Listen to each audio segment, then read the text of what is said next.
සුබ දවසක් ඒකලාසෙට දරුවන්ට. අද අපි අර කිව්ව විදිහට චූටි වෙනස් ටෙස්ටිං එක්සෑම් එකේ උත්තර ටික කතා කරන්න තමයි එකට වෙලා ඉන්නේ. මේකෙදි ඔයගොල්ලන්ට මාව පැහැදිලිව පේන්න නැති වෙන්න පුළුවන්, මාව කළු වෙලා පේන්න පුළුවන්. ඊට පස්සේ උදේ මම ලියනේවා පොඩ්ඩක් පැහැදිලි වෙන්න පුළුවන්. මොකද ප්‍රොජෙක්ට් එකත් එක්කයි කැමරාව ඔක්කොම එකම විදිහට තියාගන්න. ඔය මේකෙන් අදාළ නැහැ. තව දෙයක් තමයි මම කියන එක ටග් ගාලා ඔයා කොලේක ලියාගන්න ප්‍රශ්න අංක දාලා. ඒ කාරණා ටික මේකෙන් අයින් වෙන්න එපා. මේ ට්‍රැක් එකේම ඉන්න. පොඩ්ඩක් හරි පැන්න ගමන් ඒ කියන්න ලියා ගන්න ඕන එක මගේ හැටි. ඒ නිසා වැඩි වෙලාවක් අදින්නෙත් නැහැ. ප්‍රශ්න 40ක් තියෙන නිසා මම ඉක්මනට විස්තර කරනවා. පැහැදිලිව විස්තර කරනවා. හැබැයි මම හිමින් විස්තර කරන්නේ නැහැ. ප්‍රශ්න 40ක් මම පැයකට අඩු කාලෙකින් ඔයාලට විස්තර කරනවා. ඒ නිසා කට්ටිය ලෑස්ති වෙන්න අපි වැඩේට සෙට් වෙමු. හරිද? ඔන්න වැඩි. ඉස්සෙල්ලම පටන් ගමු අපි පළවෙනි ප්‍රශ්නේ. අදීශ රාශි පමණක් ඇතුළත් පිළිතුර. අදීශ රාශියක් කියන්නේ පුතේ නිශ්චිත දිශාවක් නැති රාශිය. නිශ්චිත දිශාවක් නැති රාශිය වලට තමයි අපි කියන්නේ මොන රාශියද? අදීශ රාශි කියලා. දෛශික රාශි වලට නිශ්චිත දිශාවක් තියෙනවා. එහෙනම් බර දෛශිකය, තරණීය දෛශිකය. අදීශිය විතරයි ඉන්නවනේ කියන්නේ. ඊළඟ පුතේ ප්‍රවේගීය දෛශිකය, තරණීය දෛශිකය. උත්තරේ එනම් අංක 2. කාලය, දුර වේගය. බලන්න සර් වැරදි උත්තර අයින් කළා හරි උත්තර ඉතුරු කරගත්තා. හරි. අපි ඊට පස්සේ ප්‍රශ්නට යමු. ඊළඟට පුතේ තියෙනවා වැරදි ලෙස නම් කරන ලද විද්‍යාත්මක නාමය තෝරන්න. විද්‍යාත්මක නමක් ලියද්දි පළවෙනි අකුර කැපිටල්, ඉතුරු ඔක්කොම සිම්පල්. ලියද්දි යටි නිරක් ගහන්න ඕනේ. ඊට පස්සේ මේ ටයිප් කරලා තියෙනවනේ එහෙනම් ඇල අකුරු තියෙනවා. මේකේ හරි ඒක කිසිම අවුලක් නැහැ. ඔයා බලන්න ඇති. මේකේ හෝමෝසේපියන් කිසි අවුලක් නැහැ. කොකස් නොසිබෙරා කිසි අවුලක් නැහැ. කොහොම මේකේ පද දෙකක් නැති නිසා මේක තමයි වැරදි විදිහට නම් කරපු විද්‍යාත්මක නම. පද දෙකක් තියෙනවා. ගණනාමය විශේෂ නාමය. පොගුණාටම් කියන්නේ අපුෂ්ප බීජ හැටම ගන්නා ශාක කාණ්ඩයකට. ඒක විද්‍යාත්මක නමක් නෙමෙයි. හරි. අපි යමු ඊළඟ ප්‍රශ්නෙට. මම ඉක්මනින් යනවා පොඩි හරි ප්‍රමාදයක් වෙන්න බැරි නිසා. ඊට පස්සේ පුතේ ශාක තෙල් වලින් මාගරින් නිෂ්පාදනය සඳහා යොදා ගන්නා උත්ප්‍රේරක. ඔය උත්ප්‍රේරක ගැන මතක නැත්නම් 10 වසරේ 17 වෙනි පාඩමේ අන්තිම පිටුව බලන්න. එතකොට තියෙනවා උත්ප්‍රේරක ගැන. හරි. පළවෙනි එක මොකද්ද? වැනේඩියම් පෙන්ටොක්සයිඩ්. B2O5 කියන එක යොදාගන්නේ සල්ෆියුරික් අම්ලය නිපදවන්න. උත්ප්‍රේරකයක් හැටියට. ලියා ගන්න. සල්ෆියුරික් අම්ලය නිපදවන්න. යකඩ කියන එක යොදාගන්නේ හේබර් ක්‍රමයේ යටතේ ඇමෝනියා හදන්න. ඇමෝනියා වල සූත්‍රය මතක නැත්තම් NH3 කියලා ලියා ගන්න. ඊට පස්සේ H2O2 යොදා ගන්න MnO2 යොදා ගන්න H2O2 යෝජනය. ඊට පස්සේ නිකල් උත්ප්‍රේරක යොදා ගන්න මාගරින් හදන්න සාරතෙන්. උත්තරය අංක 3. හරි. අපි ඊට පස්සේ යමු කතා කරන්නේ උත්තරේ මාක් කරගන්නක් දාලා ඊට පස්සේ කතා කරමු අපි ඊළඟ ප්‍රශ්නෙට. හරි. එන්න පුතේ සතුන් මගින් ව්‍යාප්ත වීම සඳහා අනුවර්තන වී ඇති බීජයක් වන්න. සතුන් ගෙනියන රබර් යන්නේ කුකුරලා ස්පෝටනේ. එයා ගන්න. රබර් ඇටේ වැටෙනහම මුල හතර පැත්තට විසිකෙනවා. හරි. ඊට පස්සේ ඇපල් තමයි උත්තරේ. අපේ ඇඟේ පැටලෙනවා ඇපල්. සතුන් මගින් යන්නේ. වරා සුළඟෙන් ඊළඟ පොල් පුතේ ජලය. ටග්ගාලියා වරා සුළඟෙන් පොල් ජලය. හරි. ඊට පස්සේ පුතේ ඊළඟට එන්න උත්තරේ ඇපල්. ආම්ලික මාධ්‍යයේදී පිනොක්තලින් වල වර්ණය. ආම්ලික මාධ්‍යයේදී මොකද පිනොක්තලින්? මතකද? ආම්ලික මාධ්‍යයේදී පිනොක්තලින් අවර්ණයි. හරිද? රතු රස මොන මාධ්‍යයේද? රතු රස මොන මාධ්‍යයේද? භාෂික මාධ්‍යයේදී. එහෙනම් ආම්ලික මාධ්‍යයේදී පිනොක්තලින් වල වර්ණය අවර්ණයි. හරි. උත්තරේ වැඩි දඟලන්න එපා. ඒ වගේ දේවල් හරි සරලයි. ආම්ලික මාධ්‍යයේදී අවර්ණයි. මේ ප්‍රශ්න දැන් සති කිහිපයයි. රබර් කිරි මිඩවීම සඳහා භාවිත කරන අම්ලය. රබර් කිරි මිඩවන්න දාගන්න ඇසිටික් අම්ලය. හයිඩ්‍රොක්ලොරික් තමයි මලකඩ අයින් කරන්නේ. මේක උත්තරේ ඇසිඩික් අම්ලය. H2SO කියන්නේ සල්ෆියුරික් ක්‍රියා ගොඩාක් වැඩකට ගත්තා. නයිට්‍රික් අම්ලය තමයි රාජාම්ලය හදන්න ගන්නේ. උත්තරේ එහෙනම් මොකද්ද? උත්තරේ අංක මේ මම රවුන්ඩ් කරන කොටු කරන උත්තරේ තමයි. උත්තරේ අංක 3 ඇසිඩික් අම්ලය. ඇසිටික්. හරි. ඊළඟ භාෂ්මික ඔක්සයිඩයක් වන්නේ. භාෂ්මික ඔක්සයිඩය. මම දැන් ඔක්සයිඩ් වල ටික කෙටියෙන් කතා කරලා එහෙම ටක් ගාලා ඔක්සයිඩ්. මම මෙතන ලියනවා. මේක ඕෆ් කළොත් එහෙම ආයෙත් මට දාගන්න වෙන හින්දා වෙලාව යන හින්දා මම මෙහෙම කරන්න පුතේ. හරිද?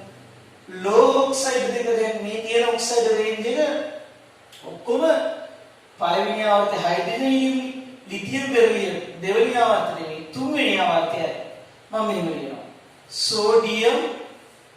සෝඩියම් ඔක්සයිඩ් මැග්නීසියම් ඔක්සයිඩ් මේ දෙන්න පුතේ භාෂ්මිකයි. හරිද?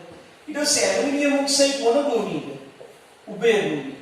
ඊට පස්සේ එතනින් එහා මෙතනින් එහා අපි ගත්ත ඇලුමිනියම් සිලිකන් ඔක්සයිඩ්. ඊට පස්සේ phosphorus P2O5 නැත්නම් P2O3 silicon phosphorus sulfur SO3 ඊට පස්සේ Cl2O7 ඔය ටික. මෙන්න මේගොල්ලෝ පාඩම් කරන්න ඉඳදී භාෂ්මිකයි මෙයා උභයගුණී මේගොල්ලෝ ආම්ලිකයි. මම ආම්ලික කියලා කියනවා ඉතින්. ආම්ලික. මේගොල්ලෝ භාෂ්මික. හරිද? ඔන්න මම හොඳට කියනවා. ලෝහ ඔක්සයිඩ් භාෂ්මික. අලෝහ ඔක්සයිඩ් අලෝහ ආම්ලිකයි. තැන් දෙකක් තිබුණා. ආම්ලික මාධ්‍ය අවර්ණයි කිලෝත්තලී. අලෝහ ඔක්සයිඩ් ආම්ලිකයි. හරිද? අලෝහ ඔක්සයිඩ් ආම්ලිකයි, ලෝහ ඔක්සයිඩ් භාෂ්මිකයි. එහෙනම් භාෂ්මික ඔක්සයිඩ් එකක් කරන්නේ. බලමු අපි මේක ගත්තොත් එහෙම උදේ දැන් මේ ටික මේ දෙන්නගෙන් කෙනෙක් ඉන්නවා. නෑ වැරදි. උභයගුණී වැරදි. ආම්ලික උත්තරේ අංක 4. පැහැදිලිද? ඕවා ලියා ගන්න. පේනව අඩු නම් ඇහෙනකින් හරි ලියන්න පුතේ. හරිද? මේක දැන් ප්‍රොජෙක්ට් එකේ නොදා මේ ප්‍රශ්න කරන්න අමාරුයි. කටින් කිව්වට ඇඟට වදින්නේ නෑ. ඒක ප්‍රොජෙක්ට් එකට එකක් දාලා. හරි. ඊට පස්සේ පුතේ ඊළඟ ප්‍රශ්නය යනවා. ඊළඟට මේවා නම් හරි ලේසි පුතේ. මේවා මේ 7 වසර ළමයින්ට තියෙනවා. ඒක බීජපත්‍රි ශාකයක ලක්ෂණයක් නොවන්නේ. ත්‍රියාංකී පුෂ්ප ධර්ම. හරි. ඒක හරි. ද්විතීක වර්ධනයක් ඇත. ද්විතීක වර්ධනයක් නැත වෙන්නේ. එහෙනම් උත්තරය අංක 2. ද්විබීජපත්‍රි ශාකයක ලක්ෂණයක් නොවන්නේ. සමාන්තර නාරයට තියෙන ඇත්ත. පොල් ගහේ පොල් අත්තේ පොල් පත්‍රයේ සමාන්තරයි නාරයට තිබෙන්නේ. එකම පරතරයේ තියෙන. මුදු මුලක් නැහැ තන්තු මුල තියෙන පොල් වල. ඒක බීජපත්‍රි කියන්නේ පොල් වල. දැන් මතකද දන්නේ ඔය ඒක බීජ දීබීජ. මොන බීජවත් මතකද දන්නේ නැහැ. හරි. එහෙනම් උත්තරේ ද්විතීක වර්ණයක් ඇත කියන්නේ. පැහැදිලිද? ද්විතීක වර්ණයක් ඇත. ද්විතීක වර්ණයක් තියනවද? නැහැ. ද්විතීක වර්ණයක් නැහැ. අපි ඊළඟ එකට යමු. සර් ටිකක් ඉක්මනට යන්න හේතුව තේරුම් ගන්න. හරි නැතුව මේ සර්ට හදිස්සිය ගෙදර යන්න ඕන නෙවෙයි. පහත කවරක් රසායනික පර්යාසයක් වේ. රසායනික පර්යාසයක් කියන්නේ පවත්නා ද්‍රව්‍ය වෙනස් වෙලා නව ද්‍රව්‍ය හැදෙන්නේ. අයිස් දී වුණාට තියෙන දේ වෙනස් වෙනවා. ජලයමනේ. ජලය ඝන අවස්ථාවේ ද්‍රව අවස්ථාවේ. ජලයේ වාෂ්ප වීමත් ඒ වගේ. කපුරු දිය වීමත් ඒ වගේ. හැබැයි මැග්නීසියම් පටයක් දහනය රසායනිකයි. ඒක කෙමිකල් රියැක්ෂන් එකක්. ඒක රසායනික ප්‍රතික්‍රියාව. උත්තරය අංක 3. ඊට පස්සේ යන්න අපි ඔන්න ටිකක් ඔයගලන්ට වැදගත් වෙන තැන. කණිකා රහිත සුදු මිදුළු. මම වීඩියෝස් වල කවි එහෙම එවුවා මතකද දන්නේ නැහැ. ඒවා ඇදිරි නීති කාලේ තමයි දෙන්නේ. කණිකා රහිත සුදු මිදුළු වර්ගය, කණිකා සහිත රුධිර වර්ගය. සුදු රුධිර වර්ගය. කණිකා සහිතය. මෙතන තෝරග ගන්න. කණිකා ඇත. ඇති කවුද? ඉනිබේ, ඉයොසිනෝෆිල, නියුට්‍රෝෆිල, බේසෝෆිල. දැන් ඕවා පාඩම් කළේ නැත්තම් වහාම කියන්නේ පාඩම් කරන්න. ඉයොසිනෝෆිල, නියුට්‍රෝෆිල, බේසෝෆිල. ඉනිබේ කණිකා තියෙනවා. කණිකා නැති අය නැති අය මොනවද? මොනොසයිටයි වසාසයිටයි. දැන් කියන්නේ ඉස්සෙල්ලම කණිකා රහිත. එහෙනම් මේ මොයන්නක් තියෙන නිසා නියුට්‍රෝයරදී නැත්නම් මොයන්නක් හරි වයන්නක් හරි. මේක හරි. ඊට නියුට්‍රෝයරදී. උත්තර දෙකක් ඔන්න බලන්න ක්‍රම. ඊට පස්සේ දෙවෙනියට තියෙනනේ කණිකා සහිත. කණිකා සහිත. ඉයන්නක් තියෙනවා දෙවෙනියට. දෙවෙනියට ඉයන්නක් මේකේ ඉයන්නක් නියන්නක් බයන්නක් ඒක තියෙනවා. මේ උත්තරේ වෙන්නේ නැහැ අපි ඒක අයින් කළා. ආයි බලන්න අයින් කරපුවා දිහා. හරි. ඊට පස්සේ දෙවෙනියට තියෙනනේ ඉයන්නක් නියන්නක් බයන්නක්. නෑ. එන උත්තරේ මොකද? මෙයාගේ ඉයන්නක් තියෙනවා. ඉයසිනෝෆිය. හරිද? කෙටි ක්‍රමයෙන් මතක තියාගන්න කණිකා සහිත සුදුරුදුරාණු මොනවද?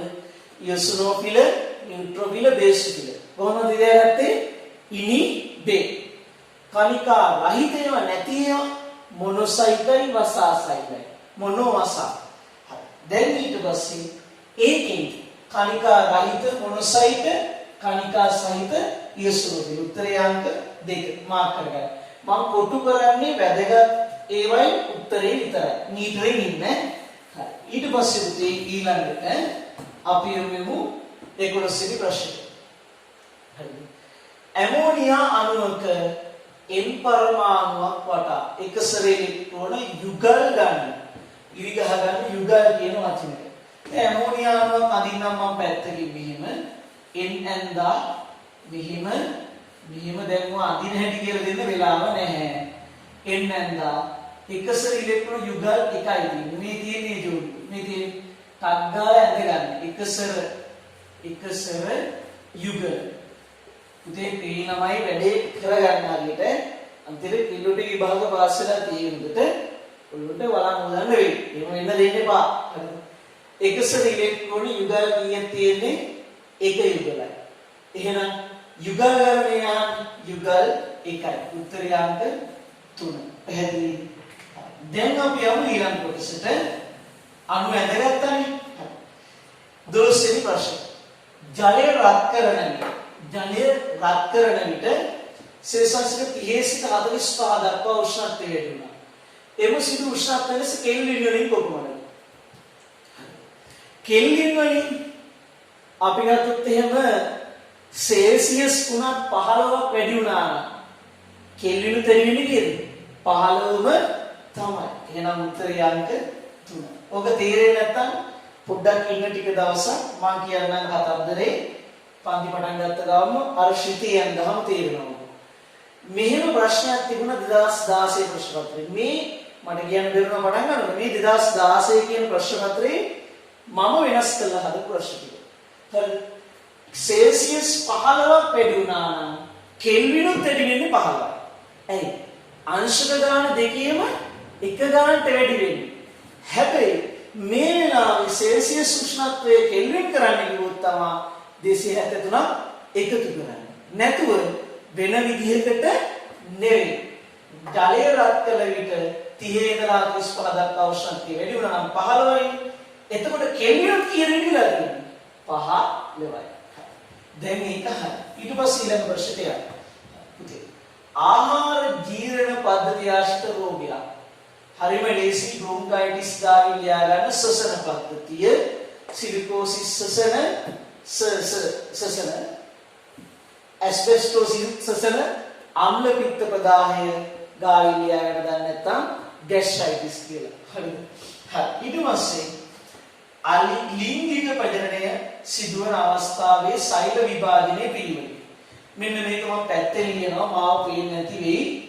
ලිංගික ප්‍රජනනයේ දෙකයි N සෛල වලින් N සෛල දෙකක් හැදෙනවා. ඔය N සෛල දෙකෙන් NN 4ක් හැදෙනවා. හරි. මේක ගාවින් U මේක ගාවින් A. ඌනනය වෙලා අනුනනය වෙන්නේ. එහෙනම් ඉස්සෙල්ලාම තියෙන්නේ මොකද්ද? ඌනනය. මේක හරි.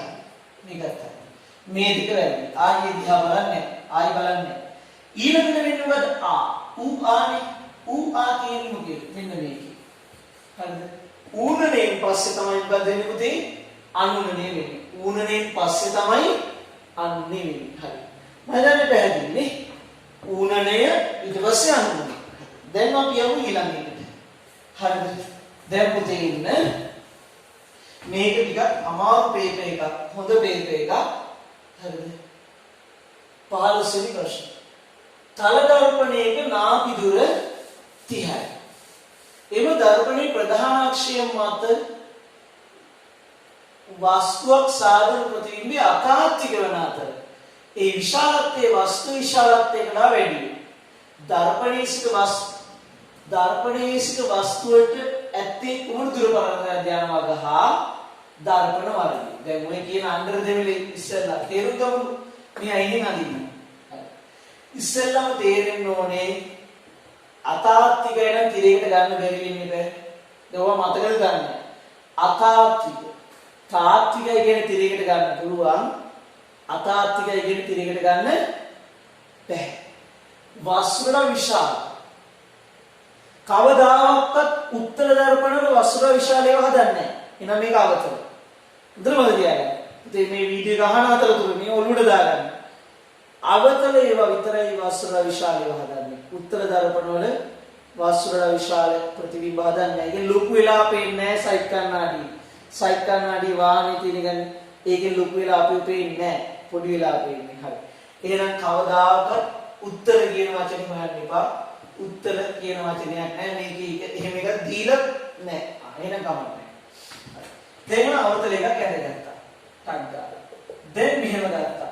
දැන් මෙයා කියන්නේ වස්තුර විශාල වෙනවා. එහෙනම් මෙන්න මෙහෙ හැදෙන්න ඕනේ. මෙහෙ හැදෙන්න ඕනේ. වස්තුර විශාල වෙනවා. අතාත්විකද තාත්විකද? අතාත්විකයි. අතාත්විකයි නම් තිරයකට ගත්තේ නැහැ. මෙහෙ හැදෙන්නේ. වස්තුර විශාල එක. එහෙනම් මේ නාභිය නම් F අකුර නම් මේ වක්‍රතා කේන්ද්‍රය නම් හොඳට හිතන්න. මේක අපි එකක් මෙහෙම ගමු C වලට එකක් එනවනේ. C වලේ ඉඳලා ඔහොම ඇවිල්ලා බැදිලා ආපස්සට ගියා මතකද උවා? දැන් මේක මේ කරටි ඉඳලා ආවා වගේ පේන්නේ. එහෙනම් ඊළඟ එකේ එන්නෝනේ කොහෙද? මෙන්න මෙහෙම හිටිබුණා නම් එහෙම. මෙන්න මෙහෙම තිබුණා නම් මෙහෙම ගිහිල්ලා හොඳට බලන්න මෙහෙම ගිහිල්ලා ආපස්සට එනවා. එතකොට මේ දෙක තමයි මේ සෙට්ලා දෙන්නේ. එහෙනම් වස්තුව තියෙන්න ඕනේ දර්පණය සහ මුඛ අතරද? දර්පණය සහ නාභිය අතර. දර්පණය සහ නාභිය අතර. ඔක මතක නැත්තම් මට මේක ලොකුවට අඳින්න ගියොත් විලාව මති වෙනවා. සරලව පේන නැතිනේ. දර්පණයයි නාභියයි අතර තියෙනකොට අවතල දර්පණයක වස්තුර විශාල අතාත්වික උඩුකුරු ප්‍රතිබිම්බයක් හදනවා. ඔන්න ඔය ප්‍රශ්නේ. ඊළඟට මේ ප්‍රශ්න පත්‍රයේ මුදම ප්‍රශ්න පත්‍රයක්. මම පන්ති පටන් ගන්න පස්සේ කරන්න හිටපු එක. දැන් ඉතින් කරන්න දෙයක් නැහැ. කමන්නේ. ඊළඟ 16 වෙනි ප්‍රශ්න. මෙහි දැක්වෙන පේශීය රූපයේ. එම පේශීය නම් කර එම පේශී ක්‍රියාකාරීත්වය නිවැරදි දක්වලා තියෙන ඒ පේශී ලක්ෂණයයි ක්‍රියාකාරීත්වය. අනිවාර්යෙන්ම ඔබ පේනවනේ තන්තු වගේ තරපු රූපී වගේනේ. එහෙනම් ඔබ සීඳු හරස් විලේකර නැහැනේ. ශාකණේකුත් නැහැනේ. හරස් විලේකන ශාකන තිබ්බනම් හෘද. හරස් විලේකන විතරක් තිබ්බනම් කංකාල පේශී. දැන් පාඩම් ටික මතක තියෙනවා. එතකොට සීඳු කියන උත්තරේ විතරක් හොයාගන්න. ඉතින් උත්තරේ ගත්ත ගමන් තියෙනවා.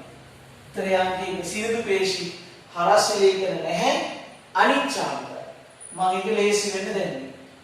බුදු අමාරු ප්‍රශ්නයක් එක ලේසි ප්‍රශ්නයක් තියෙනවා. දැන් ගානක් හදන්න තියෙනවා. හොඳ බලන්න මේ පැත්ත දිහා. හරි. වැවක කිසියම් ගැඹුරකදී ද්‍රවස්තු තිබීමේ මෙච්චරයි. ගැඹුර හොයන්න ගණන්ක දීලා තියෙනවා. ඔන්න බලන්න මම පැත්තෙන් හදනවා P සමානයි HOD. ටක් ගාලා හදනවා. P කීයද ආගේ පැස්කල් 80000. ඉලක්කම් විතරක් ලියපු ඒකක අවශ්‍ය නැහැ MCQ නිසා. H ගැඹුර ඒක තමයි හොයන්නේ කියන්නේ.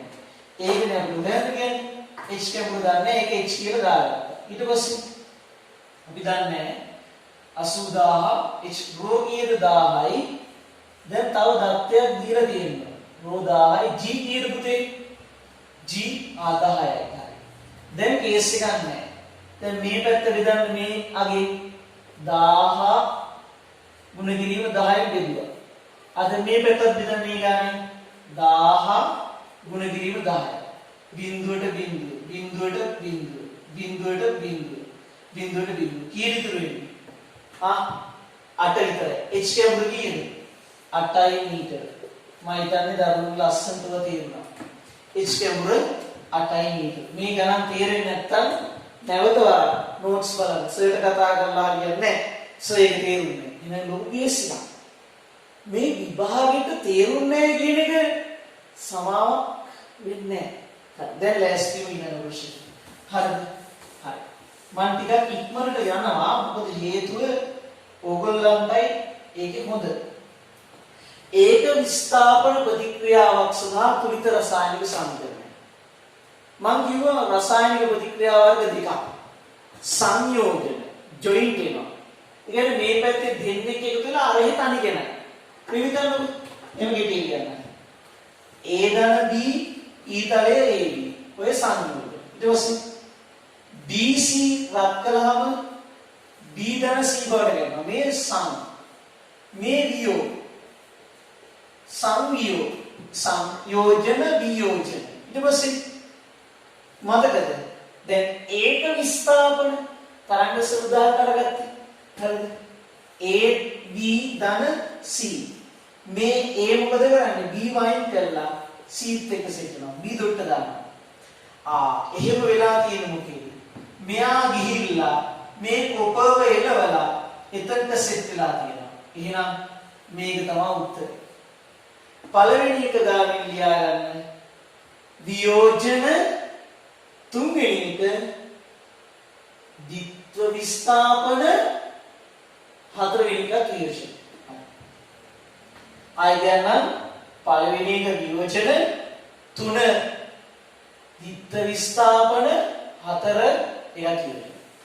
උත්තරය අංක 2. ඒක විස්ථාපන. හරි. ඊළඟට අමාලිගේ සම වියලි වන අතර අහම වේලියා. ඇයගේ වැලමිට ධනෙවිස ආදී ස්ථාන කටුවෙනි බිබිලිමක් වෙලා. තවද ඇයගේ ඇස්වල පිටෝ. ඇස්වලට නම් අනිවාර්යෙන් මොනවා අඩු වුණාමද? මේ උඩ ටික අමතක කරලා දාන්නකො. ඇස්වල පිටෝල පේන්නේ මොනවා අඩු වුණාමද? විටමින් A අඩු වුණා. ඔච්චර. අර දිග හැරෙන්නේ නැහැ.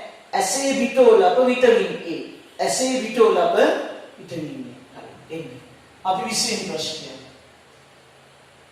ප්‍රභා සංශ්ලේෂණයේ සත්‍ය ප්‍රකාශය. ප්‍රභා සංශ්ලේෂණයේදී සූර්ය ශක්තිය තිරණය කරයි. අම්මෝ වැරදි තිර කරනවා. ප්‍රභා සංශ්ලේෂණයේ ප්‍රධාන ඵලය O2 වායු. කවුද කියන්නේ? ග්ලූකෝස්. ප්‍රධාන ඵලය ග්ලූකෝස්. C6යි H12යි O6යි. ඒක වැරදි. ප්‍රභා සංශ්ලේෂණයේදී නිෂ්පාදන ග්ලූකෝස් පිෂ්ඨේෂ සාකපත්‍ර වල తాවකාලිකව තැන්පත් කරනවා. ඒක තමයි පිෂ්ඨ පරීක්ෂාවේදී අපි හොයන්නේ. ඒක හරියටම හරි. ඒ පිෂ්ඨ පරීක්ෂාවට පෙර එක පරීක්ෂාවට කලින් පත්‍රය පැය කිහිපයක් ශාකයේ පැය කිහිපයක් අඳුර තියන්නේ කලින් පැවති පිෂ්ඨය මොකක් වෙන්නද? ඉවත් වීම සඳහා පිෂ්ඨ හරණය සඳහා. හරි. උත්තරය අංක 3. එහෙනම් ඒක හරි. යටේ කියවන්න ඕනද? ප්‍රභා සංශ්ලේෂණ කෘතිම කරන්න පුළුවන්. එහෙනම් මේක අසිතවන්න ඕනද නෑනේ. එහෙනම් අපිට කෘතිම හදාගත්තා. හරි.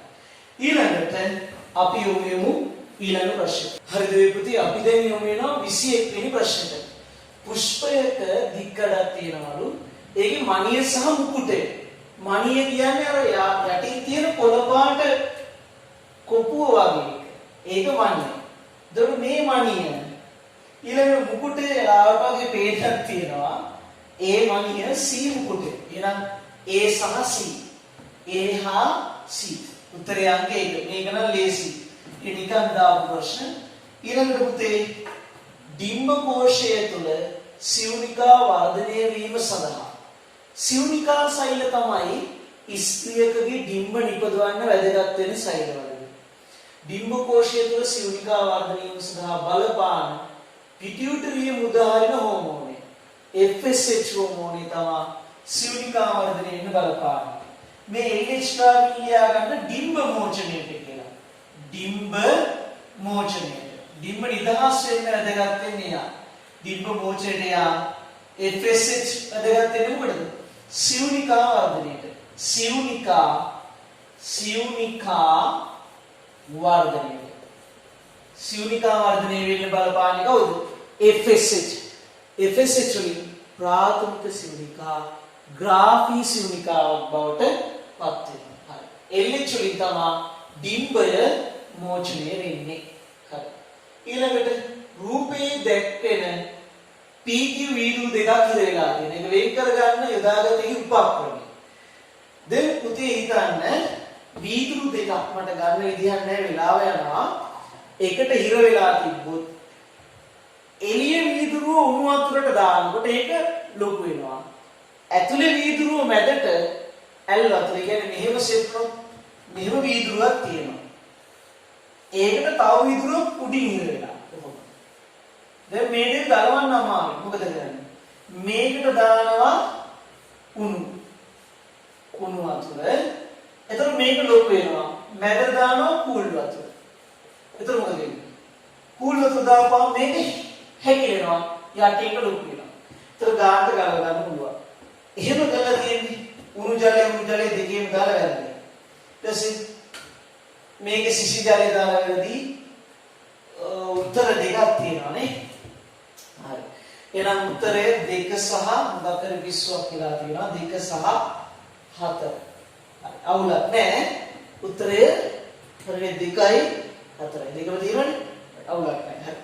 ඒවා මේ කිසි ප්‍රශ්නයක් කරගන්න එපා. දැන් ඉන්නේ ඊළඟ කොටසට. හරිද? අපි යමු 24 වෙනි ප්‍රශ්න. තව ප්‍රශ්න 16ක්. ටග්ගාලි වල කලේ. එන්න ගණන් හදන කොටස් ටිකක් තියෙනවා. ඒ ටික මම හිමීට කරන්න. ශිෂ්‍යයෙකු විසින් සිදු කරන ප්‍රකාශයක් පහත් දැක්වේ.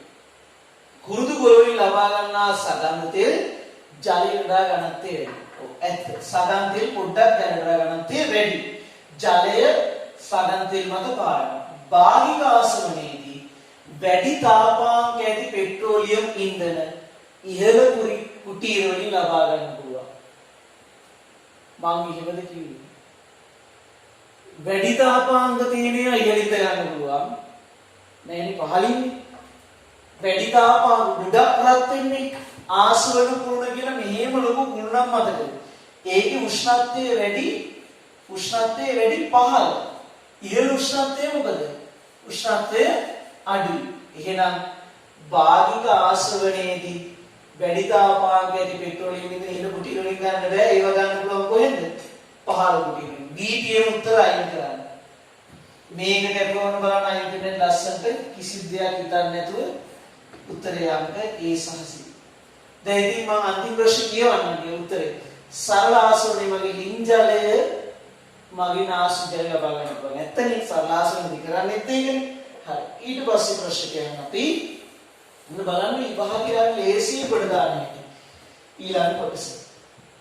පාද දැක්වෙන ප්‍රතික්‍රියාවලින් උදාසීන කරන ප්‍රතික්‍රියාව. ඔයගොල්ලන්ට දැන් මතකද දන්නේ උදාසීන කරන ප්‍රතික්‍රියාව. මොකක්ද උදාසීන කරන්නේ?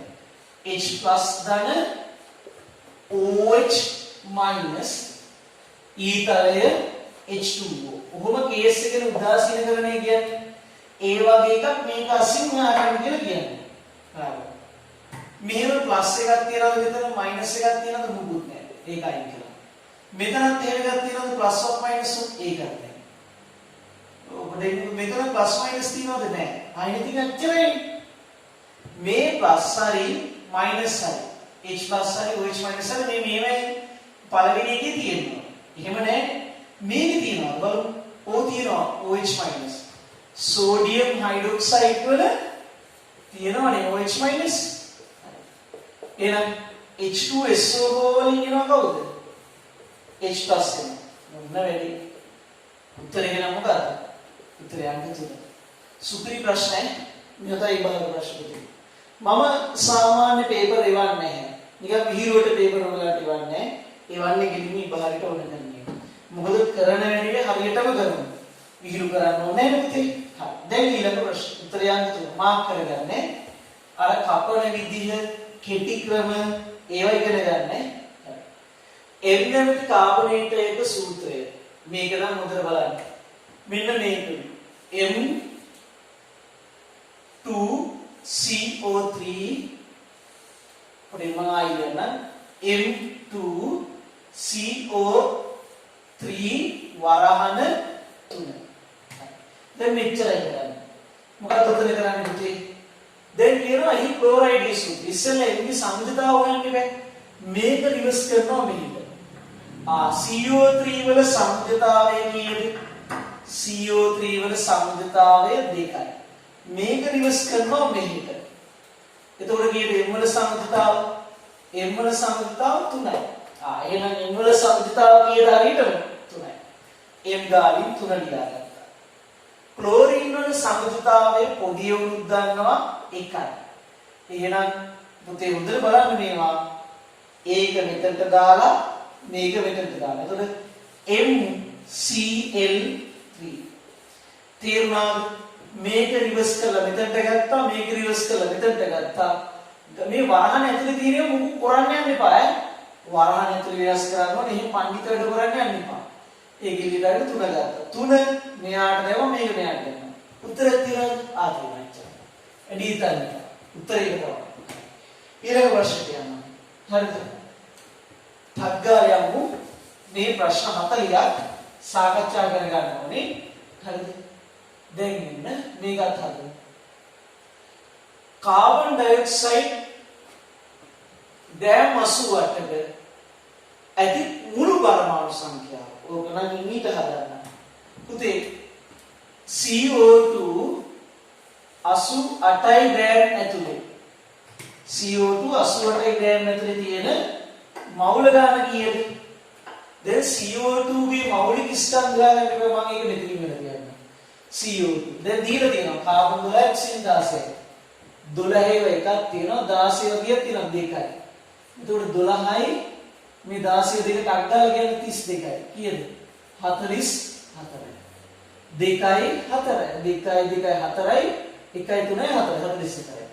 එහෙනම් CO2 88 ඇතුලේ මවුල කීයක් තියෙනවද? 44යි. දෙකක් තියෙනවා. ග්‍රෑම් ට ග්‍රෑම් කියපුවා 1යි 2යි. මවුල දෙකක් තියෙනවා. ග්‍රෑම් 88 ඇතුලේ මවුල 2යි නම් එක මවුලයක් ඇතුලේ අණු කීයක් තිබුණාද? එක මවුලයක් ඇතුලේ අණු 6.0 වැඩි කිරීම 10/23යි. එක මවුලයක අණු තිබුණා අච්චරයි. එහෙනම් මවුල කීයද දාගන්නද? දෙකක්. එහෙනම් මවුල දෙක ඇතුලේ අණු කීයක්ද ඒ වගේ? දෙගුණයක්. අහන්නකෝ දැන් තේරුම් නැතුව තේම මල නඩුවක් කියනවා. ඔය කෝල් කළාම මේක. මවුලය කියන එක භාජනයක් කියලා හිතන්න. එක භාජනයක් ඇතුලේ අණු මෙච්චරක් තියෙනවා කාබන් ඩයොක්සයිඩ්. අපිට භාජන කීයක් ආවද? දෙකක්.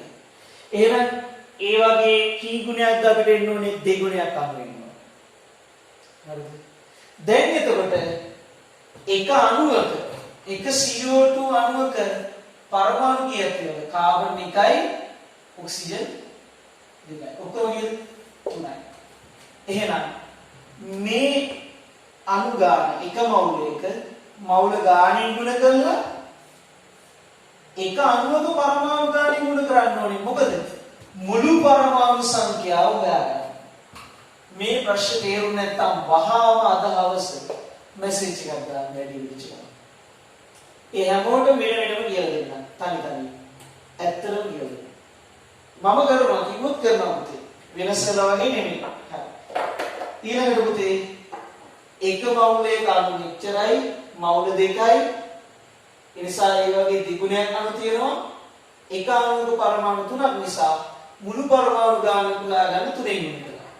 හරි එතකොට 3 ගුණ කරනවා 2කින් මේ තියෙන ලස්සන. ඒක ගුණ කරනවා 6.0. උත්තරය කීයද? 3. පැහැදිලිද? අවුලක් නැහැ. මේ ටික සරලව ලියා ගන්න පුළුවන් නම් පේන හැටියට ගොඩක් වටිනවා. කියන එක අහලා හරි ලියා ගන්න මේ වෙලාවේ.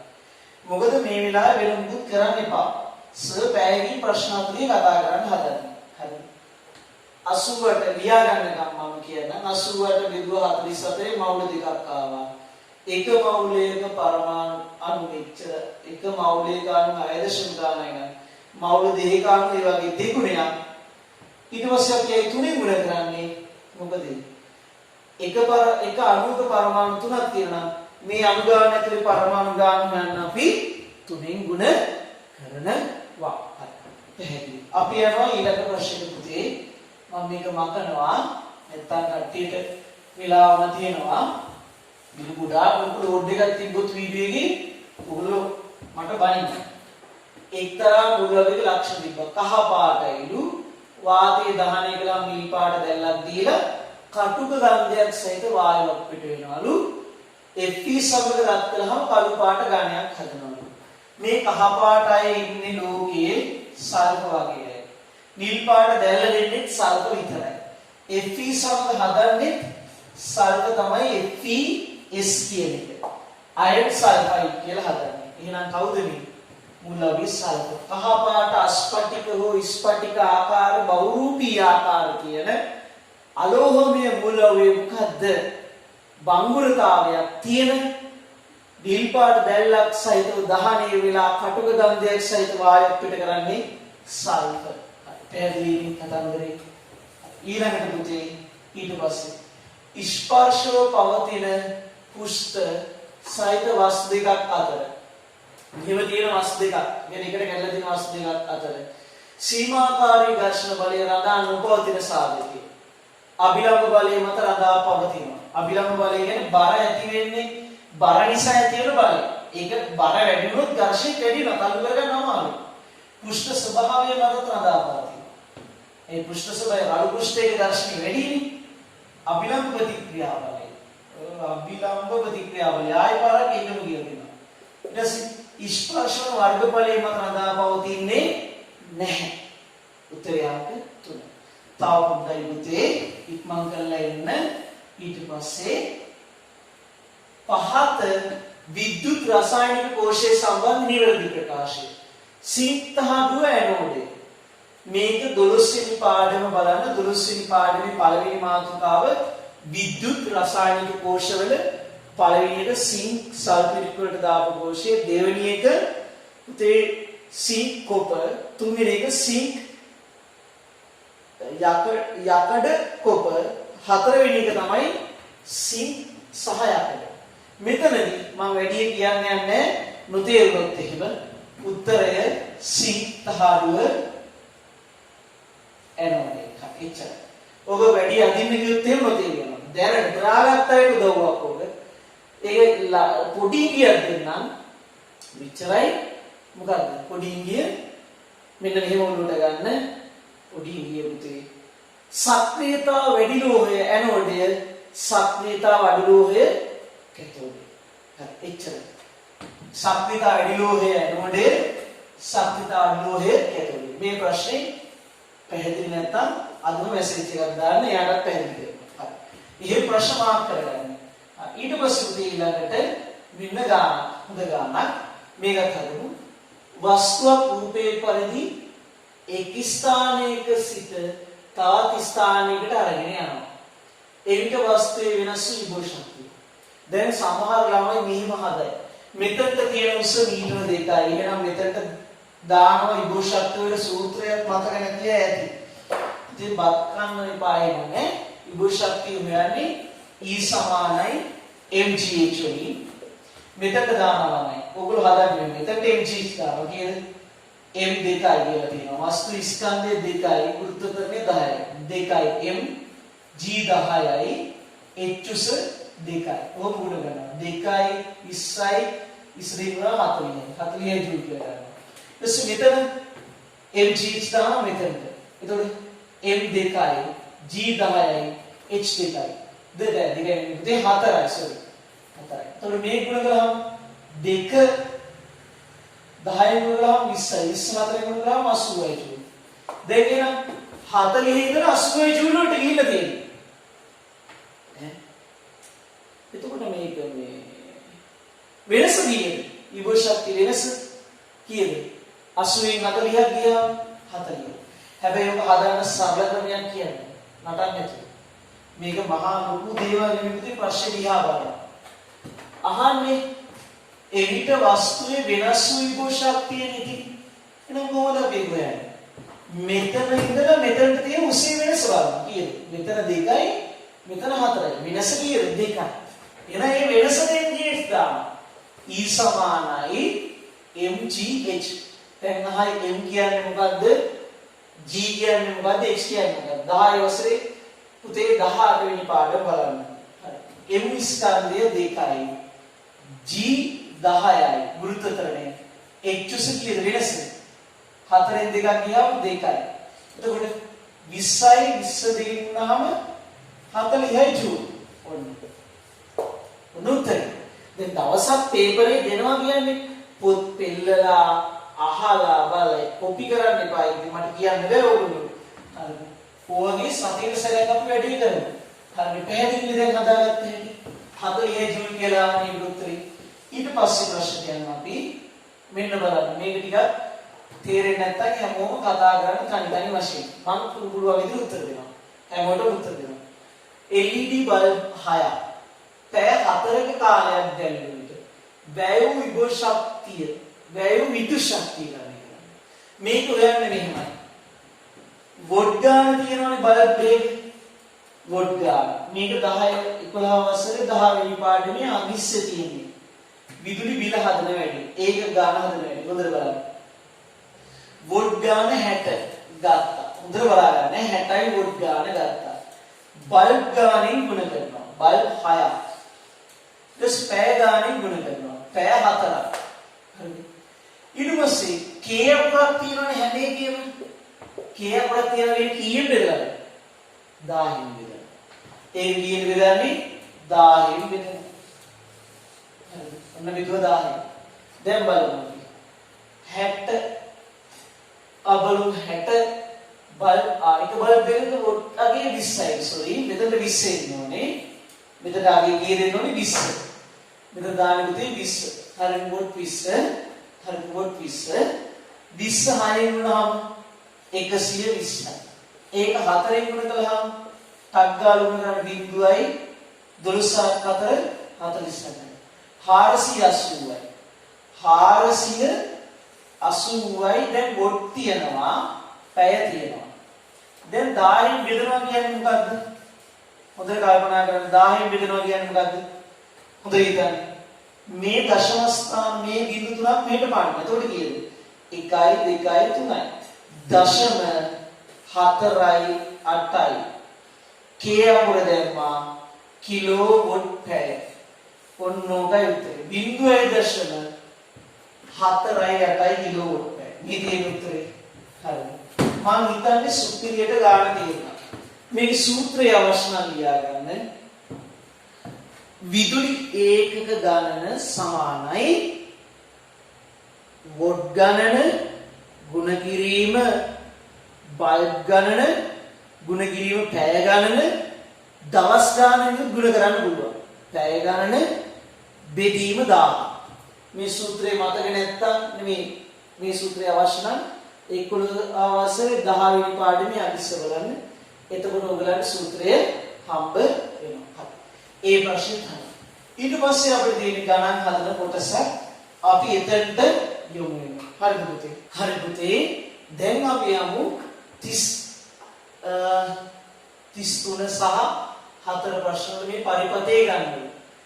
බලමු අපි ඉස්සෙල්ලා මෙම පරිපතේ ගන්න සමස්ත ධාරාව සහ දෙකයි එක් ප්‍රතිරෝධයක් හරහා ගන්න ධාරාව සොයන්න. ඉස්සෙල්ලාම අපි ප්‍රතිරෝධය මේක 4යි මේක 2යි මේක 2යි. සමක R හොයන්න මෙයා අපි ශ්‍රේණිගතින්ද එයා හොයන්න ඕනේ නැහැ. මේ දෙන්න වලට එක්කෙනෙක් කරගන්න. ඒක හොයන්නේ එකයට R දාලානේ. එහෙනම් එකයට 2 ධන එකයට 2. පොදු පදේ 2 ගත්තා 1 ධන 1 කීයද? 2යි 2 බෙදුවාම 2කින් එකයට R ගියාගේ කීයද? 1යි. ඒ කියන්නේ R වලගේ 2 2ට කැපුවාම 1යි. එතකොට එකයට R සමානයි 1 නම් R වගේ කීයද? මේක සුළු කළාම එකයට R සමානයි 1 නම් R වගේ කීයද පුතේ? R වගේ 1යි. එකයට R 1යි නම් එකයට R 1යි නැති මේක මෙහෙට ගුණ කළාම ඔයාලට තේරෙනවා 1යි කියලා. මෙතන තව ගන්න ක්‍රමයක් කියන්නේ. මේ දෙකේ අගය ගුණ කරන්නේ 2 ගුණ කිරීම 2. දෙවරක් 2 4යි. ඒ දෙක එකතු වීම බෙදන්නේ 2 ධන 2. 4 බෙදීම 4 කීයද? 1යි. එහෙනම් මේ දෙන්නගේ සමග ප්‍රතිරෝධය 1යි. දැන් මේ දෙන්න වෙනුවට එකිනෙක දාපුවහම මේකයාගේ 1යි නම් මේ 4ත් එක්ක එක එකතු කළාම ඔක්කොම කීයද මේ පරිපතේම සමග ප්‍රතිරෝධය කීයද? මේ දෙන්න වෙනුවට එක්කෙනෙක්ගේ දැම්මාම 1යි නම් මේ එකත් එක්ක මේ 4 එකතු කළාම සමග ප්‍රතිරෝධය ඔක්කොම කීයද? සමග ප්‍රතිරෝධය 5යි ඕ. සමග ප්‍රතිරෝධය කියන්නේ 5යි ඕ. සමග ප්‍රතිරෝධය 5යි ඕ. හරි. එහෙනම් දැන් දාමු B සමාන IR B සමානයි IR. දැන් සූත්‍ර මතක නැතුව ඇති. එතකොට අපි V සමාන IR දාලා මොකද්ද කරන්නේ?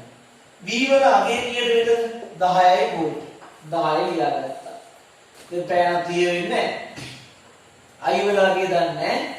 R වල අගේ කීයද අපිට 5යි. දැන් I වල අගේ මේක මෙහෙට ගෙන්න 10 බෙදීම 5 කීයද ඇම්පියර්? 10 පයින් බෙදුවම 2යි ඇම්පියර්. මෙතනින් ඇම්පියර් කීයක් එනවද පුතේ? ඇම්පියර් 2ක් එනවා. එහෙනම් සමස්ත ධාරාව කීයද? ඇම්පියර් 2යි. 2 ඉස්සරහට තියෙන උත්තර මෙයා නෑ එයා අයින් කළා. ඊට පස්සේ මෙයාත් නෑ එයාත් අයින් කළා. ඊට පස්සේ 2 ඉස්සරහට තියෙන උත්තර තියෙන්නේ මේකයි විතර. දැන් මෙතනින් 1 ඇම්පියර් 2 ඇම්පියර් මෙතනින් ආවට පස්සේ මෙතනටත් එනවනේ 2. මේ දෙන්නගේම පාරවල් සමාන නිසා ප්‍රතිරෝධ සමාන නිසා 2 ඇම්පියර් උඩට 1යි යට 1යි සමානව බෙදෙනවා. එහෙනම් 2 ඕම් කියන එක්කෙනෙක් කරා ගන්න කීයද? 1 ඇම්පියර්. එහෙනම් 1 ඇම්පියර් ගලන්නේ මේ උත්තරේ වැරදින්නේ ඒකයි. උත්තරේ මේක. මෙතනින් ඇම්පියර් 2ක් ආවම මෙතනින් 1ක් යනවා මෙතන 1ක් යනවා. එහෙනම් උත්තරය අංක 3. පැහැදිලි? මම හිතන්නේ ආයි කියන්නම් ගාන හදපු හැටි. ඉස්සෙල්ලාම පුතේ මේ R ට මේ 4යි ඕම්ට මේ දෙන්න සමාන්තරගත දෙන්නකින් එක්කෙනෙක් හදාගත්තා. ඒ හදාගත්තේ කොහොමද? 2 2 තියෙන එක වෙන වෙනම අරගෙන එක විදිහට ගත්තා. එහෙම ගත්තාම 2 ගුණ කිරීම ඒ දෙන්නකින් වෙන වෙනම අරගෙන එකයට දාලා හදාගත්තාම මේ දෙන්න වෙනුවට ආවා 1යි. ඒ 1යි ඕම් 4යි එකතු කරාම 5යි ඕම් ආවා. ඒ දෙන්න ශ්‍රේණිගත නිසා. දැන් සමග ප්‍රතිරෝධය මේ වෙනුවට ගන්න පුළුවන් කීයද? 5. ඊට V සමාන IR ගන්නවා. එතකොට පුතේ V සමාන IR වලින් කොහොමද අපි ගත්තේ? ඇම්පියර් ගන්න මුළු ඇම්පියර් ගන්න කීයද? 2යි. ගත්තා ඒක ලස්සනට. මෙතනට 2 ඇම්පියර් වෙනවා ලස්සනට. 2 ඇම්පියර් ආවට පස්සේ මෙතනින් 1යි යටින් කල් යනවා. පැහැදිලි? ඔයිට වඩා අමාරු නෑ වුණා. ඔය හරි සරලයි. මේ තමයි ඉන්න පුළුවන් අමාරුම ගාන. හරිද? මෙතනින් එහාට එන්නේ නෑ පුතේ. අපි යමු ඊළඟ කොටසට. හරිද? එන්න. ඊළඟට අහනවා පොඩි ප්‍රශ්නයක්. 2 ඕම් ප්‍රතිරෝධ දෙක හා විභවාන්තරය. දැන් මෙන්න මේ ප්‍රතිරෝධ එකක් කරා හොයාගත්තම විභවාන්තරය මේකෙන් ඇම්පියර් 1යි ගලන්නේ. මේ අරයි විභවාන්තරය. දානවා මේකට මොකද්ද? V සමානයි IR. අපි I දන්නවා කීයද? ඇම්පියර් 1යි. R වගේ කීයද මේ එකක් කරා? ඕම් 2යි. දැන් 2යි 1යි ගුණ කළාම කීයද උතේ? 2යි 1යි ගුණ කළාම කීයද? 2යි වනේ. එහෙනම් 2යි වෝල්ට්. එකෙක් කරා තියෙන වෝල්ට් අගේ කීයද? 2යි වෝල්ට්. මෙතනිනුත් 2යි වෝල්ට් නම් යාටිනුත් 2යි වෝල්ට්. වෙනසක් නැහැ. ඇයි? ඒ දෙන්න මොන ගතයිද? සමාන්තර ගතයි. අපි යනවා ඊළඟට. එහෙනම් උත්තරේ වෙන්නේ මොකද්ද? වෝල්ට් 2යි කියන්නේ. උත්තරේ අංක 3. හරි පැහැදිලි. ඊළඟ මෙන්න මේ ප්‍රශ්න හරි ලේසි. මෙතනින් එහාට අමාරු දේවල් නැහැ. රූපේ පරිදි වස්තුව සමාන්තර බල තුනක් යටතේ සමතුලිතව තියෙනවා. එහෙනම් F1 නගේ මේ පැත්තට 10ක් තියෙනවා. සමතුලිතයි. එහෙනම් මොකද පුතේ? මෙතනින් 5යි. උඩිනුත් 5ක් ආවා නම් හරිය 5යි නේද? එහෙනම් උත්තරේ 5යි නේද? උත්තරේ අංක 4. හරි. අරගේ 2යි වෝල්ට් උත්තරේ අංක 3 මම අංක කිව්වේ නැහැ. දැන් ඉන්න හොඳ ප්‍රශ්නයක් තියෙනවා 36. ඔන්න ඉන්න පණ කොටුවක් ගහලා අපි ගමු. එතකොට වෙලාව විතරනවා. එක්තරා මෑ ශාකයක ප්‍රවීණ දර්ශයේ කැපිටල් T සිම්පල් T විය. simple t ශාකයක් සමග උහුම් කළාම F1 වල මම ආයෙ පුරුදු කරන්නම්. එක ගහක තියෙනවා capital T simple t. එයා උහුම් කරන එක කරනවා simple t කියන එකට. එහෙනම් දැන් 50 කොටුවක් ගහම ටක් ගාලා අපි මම ටිකක් තද ලියන්නවා පෑනේ අන්තිම අඩිය යන්නේ නවත්තන්න බෑ. හරි.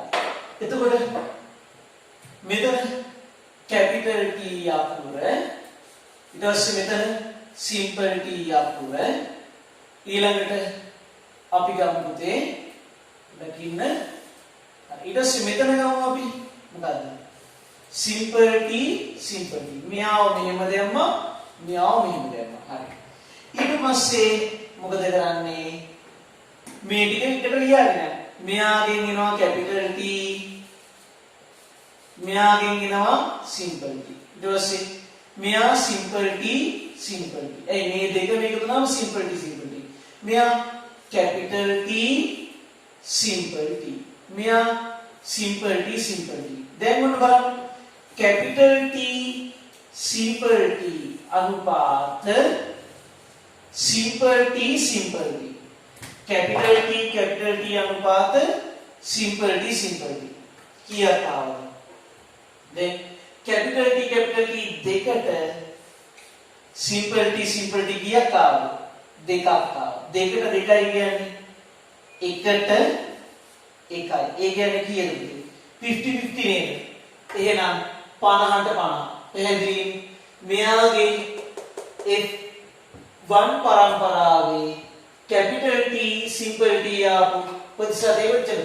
පැහැදිලි වෙනවා. මේ ටික ලියුවහම capital T ආවා simple t ආවා මෙයාගේ. මේ දෙන්නගේම simple t. මෙයා capital T ආවා simple t ආවා.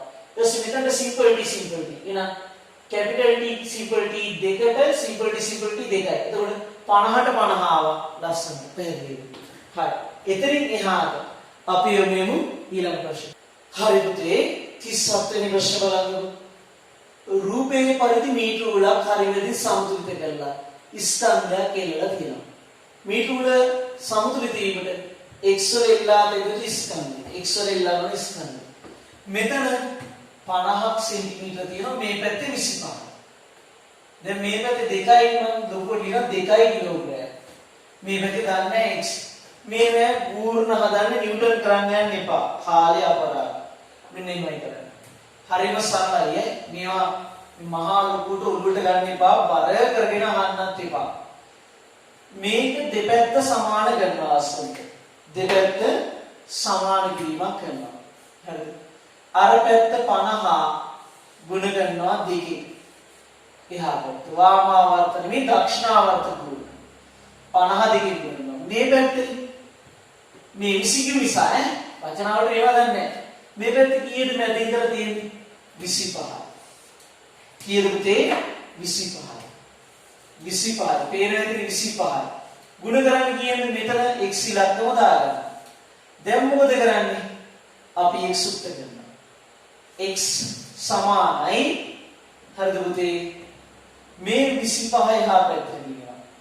50 ගුණ කිරීම 2 බෙදීම 25. හරිද? 50 ගුණ කිරීම 2 බෙදීම 25. කීයද එතකොට? 50ට 50වත් 2 25 දෙකක් වෙනවා 25 එකයි. 2 ගුණ කළාම x වලගේ කීයද? 4යි කිලෝග්‍රෑම්. කිලෝග්‍රෑම් වලින් උත්තරය දීලා තියෙන්නේ. එහෙනම් x වලට වෙන කිලෝග්‍රෑම් 4යි. උත්තරේ අංක කීයද? උත්තරේ අංක 4. පැහැදිලිද ගත්තේ? මොකද්ද කළේ? මොනවද දෙයක් කළේ නැහැ. මේ පැත්තේ සෙන්ටිමීටර 25 මොකද කළේ පුතේ? මේ සෙන්ටිමීටර 25 ගුණ කළා x වලින්. ඊට පස්සේ මේ පැත්තේ 50 ගුණ කළා දෙකෙන්. 50 දෙකෙන් ගුණ කළා එන උත්තරේ බෙදුවා 25යි. 50 දෙකෙන් ගුණ කළාම කීයද? 100යි. 100 25 බෙදුවාම 4යි. පැහැදිලි මෙතන හදලා තියෙනවා. පේනව නේද ලාභ වගේ. අන්තිම හරියට යන්නේ අපි මම ටක් ගාලා මකනවා. හරි. ඊට පස්සේ එන්න ටක් ගාලා එන්න. විදුලි පන්දමකට වෝල්ට් වෝල්ට් 20ක් විභවාන්තරයක් දුන්නාම ඒ 14යි වෝල්ට් වලින් වැඩ කරනවා. ගලන ධාරාව හම මේ සූත්‍රයක් තියෙනවා 10 11 වසරේ 10 වෙනි පාඩේ P සමානයි VI කියලා. P කියන්නේ ශ්‍රමතාව. වොට් අගේ මේ තියෙන මෙන්න මේක තමයි ශ්‍රමතාවය. ශ්‍රමතාවය කියන්නේ ඒ නම් පුතේ 14 මෙතනට දාගන්නවා. ඊට පස්සේ වෝල්ට් අගේ කීයද 20යි. ඒක දීලා තියෙනවා. අයිනේ අහන්නේ අපි. අයි දන්නේ නැහැනේ අපි. අයිනේ අහන්නේ. එහෙනම් දැන් මොකද? අයි යුක්ත කරනවා. 14 බෙදීම මෙහෙට ගේනවා 20 සමානයි අයි වලට. දැන් සුළු කරමු. පුතේ සුළු කළ උත්තරේ ගන්න ටක් ගාලා ගatti. දශම කීයද? පොඩි උත්තරේ කියන්නේ 14 20 බෙදුනම ඇම්පියර් කීයද? 14 20 බෙදීම 7 10න් බෙදන්න. මේ ගණන් කියලා දෙන්නත් එන්නේ නේද කට්ටිය? 7 බෙදීම 10යි. දශම කීයද? දශම 7යි. තරංග ඉස්සෙල්ල කතා කරන්නේ. දැන් මේ දවස් ටිකේ ගණනුත් අමතක කරලා ඇති. හෙට ඇද්දට තව වීඩියෝ එකක් දෙකක් අපි යවනවා පාඩම් ටික ගැන. ඒතකොට සර්ට් එක දාලා තවත් වැඩ කරගන්න. හරිද? අමතක වෙලා ඇද්ද දැන් ඔක්කොම ටික.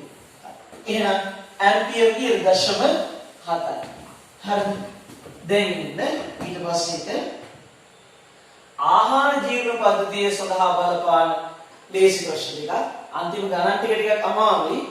ආහාර ජීවන පද්ධතිය සඳහා බලපාන වැරදි සෞඛ්‍ය රටාව වන්නේ මොකක්ද? හොඳට හිතන්න. කන්න ඉස්සර පොඩි ෂොට් එකක් ගන්න. උත්තරය අංක 3. හරිද? මේ වෙලෙදී 아무තේ හිතන්න දේවල් නෙමෙයි.